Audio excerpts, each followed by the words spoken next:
Pumirit ang presidential sister na si Senator Amy Marcos na nailusot pa rin ang pork barrel sa 2026 national budget sa kabilayan ng deklarasyon ng ilang mambabatas na ito na ang pinakamalinis na pondong naisabatas. May hinala ang senadora kung saan umano gagamitin ang naturang pork barrel funds. Alamin sa balitang A to Z ni Ace Cruz.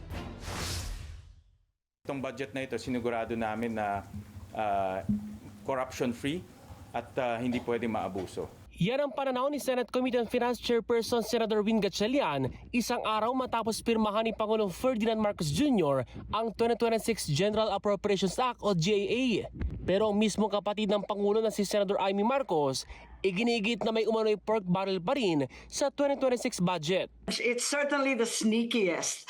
Kumbaga, yung pork, tinadtad-tadtad, pinarte-parte, at binahabahagi, pero kahit giniling pa yan, ang pork, baboy pa rin. Anya, tinapesan ng pondo para silang mahalagang infrastructure projects. Yung Metro Manila Subway, wala ng pag-asa. Yung North-South commuter train, wala na rin sa DOTR.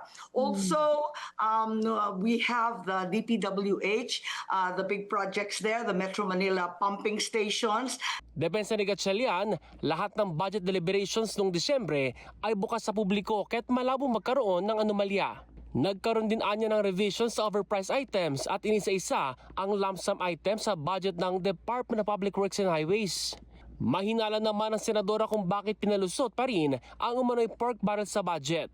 Ginigiling para pagulungin ang impeachment ni Inday. In my case, hindi namin napag-usapan ng impeachment, hindi namin napag-usapan ng political side of things. No? Ang pinag-usapan lang namin is yung budgetary requirements as well as yung impact to the people. Nangako naman ang progresibong grupong bayan na patuloy na babantayan ang paggastos sa pondo ng bayan.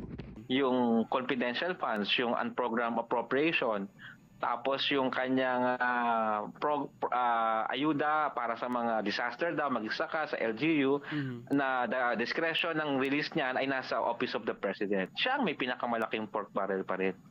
Anila, patuloy ang panawagan sa taong bayan na makilahok sa mga pagkilos laban sa pangungurakot sa kaban ng bayan.